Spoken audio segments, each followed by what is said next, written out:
And welcome back. Joining us now to expand on the outcome of the Nigerian elections is SABC foreign editor Sophie Mokoena. Let's first start with the significance of this. Africa's most populous nation announcing the results that President Buhari has been re-elected. Well, I think it speaks to continuity, but also perhaps this time around, President Muhammadu Buhari will ensure that he is able to deliver in terms of what he has promised. You would recall that when he was elected in 2015, he had promised then that he is going to deal with the issue of security. But you still have challenges with Boko Haram. Maybe this time around, he will ensure that he is able to deliver on that so that he can leave a better legacy. Secondly, Nigeria did experience economic challenges, you know, like all countries around the world. And Nigerians, some of them are not happy in terms of how the country is performing. And it will be important for him to also focus on that, to ensure that Nigeria continues to do well economically. There's criticism against him for being an absent president, a virtual president, as they called him. Do you think he'll keep that promise to be a present president who leads? Health challenges are health challenges.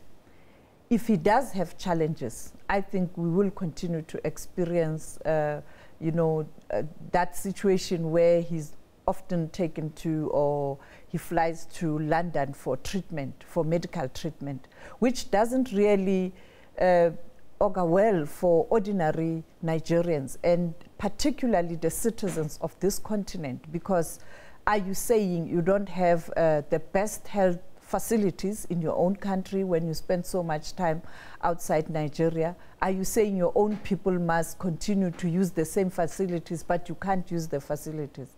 So everybody will be monitoring whether indeed he has recovered and he will be able to spend time in his country rather than flying to United Kingdom all the time. We saw South African President Cyril Ramaphosa congratulating President Buhari. These are Africa's two biggest economies. The combined leadership of President Buhari and President Ramaphosa, what do you foresee it meaning for the agenda for Africa in general? Well, South Africa will be taking over as the chair of the African Union next year. Therefore, if President Cyril Ramaphosa, his party, the ANC, has won the election, clearly President Ramaphosa will be the chair of the African Union. And you also have Buhari, who has got a fresh mandate. Therefore, the two countries will be able to work together. Already, the relations were sound between President Ramaphosa and President Buhari.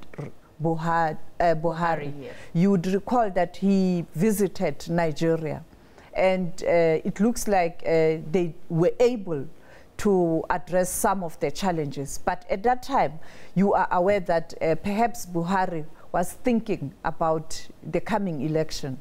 And therefore, you know, it's a presidential election. It's not like we do in South Africa where you elect the party, so you can rely on other members of your party. You have to be there. You are the face of the campaign. You have to ensure that you win elections. It is for that reason, even in terms of his commitment to the African Union, much as he was chairing a very important committee that was dealing with addressing the issue of corruption on the continent, at times he wasn't able to attend those meetings. The last AU summit, I was there. He wasn't there because he was busy with the campaign. This time around, he's more relaxed. He can be able to concentrate on the challenges facing the African Union. And you'd recall that President Paul Kagame of Rwanda has presented before the AU reforms. And I think the two leaders with fresh mandate, if Ramaphosa gets this fresh mandate, the ANC is confident they will be able to work together to ensure that they deal with challenges facing the continent. And one critical issue is the free trade agreement. South Africa has signed, has complied completely, and now we are waiting for Nigeria, one of the big powerhouses on the continent, to comply. Because if Nigeria doesn't, the smaller countries will say, even the big ones are not doing it. And I think that's something that I will be watching or monitoring with keen interest, whether when he delivers his State of the Nation address or his inauguration speech, he will touch on African issues. Let's talk about African issues. You spoke about insecurity in Nigeria ahead of the elections. One of the major issues that will be facing the continent, which we've spoken about here, is Agenda 2020, silencing the guns. And the leadership of President Buhari will equally be important on this. Yes, you know very well that the target is 2020 to silence the guns on the continent. You'd recall upon return from the AU summit, we did share some thoughts in terms of this based on what President Ramaphosa said. He said he's confident that the continent will meet the deadline. Former President Thabo Mbeki also saying that he is confident that this will be achieved, even though it's a difficult challenge. But some people are saying it's not going to be easy. You have problems in South Sudan, and right now you can see that Sudan is also facing challenges, and much as DRC, we are talking about a new leader right now, but there are still challenges. Therefore, the two leaders will have to ensure that based on their expertise and their commitment to making Africa a prosperous continent, they work together in terms of ensuring that there's peace and security on the continent. And you can only achieve peace and security on the continent when there's equity. Equity in terms of economic wealth. If people on the continent continue to suffer as they are right now in terms of poverty and unemployment, you'll continue to have these instability.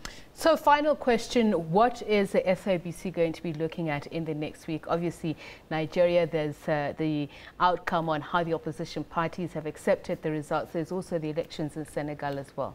President Ramaphosa is going to Zimbabwe next month, early next month. We'll be monitoring that, the discussions, and also how South Africa will commit itself in terms of assisting that country that is facing serious economic challenges. We know very well today Botswana, the president of Botswana, Ntate Masisi, is there. Tomorrow the binational will see what will be a way forward in terms of strengthening the relations between the two countries. But South Africa is going to the elections. We are going to the polls, and as African perspective, South Africa is an African country. We will also be looking at the foreign policies of different major political parties, because if you want to govern, you can't be inward looking.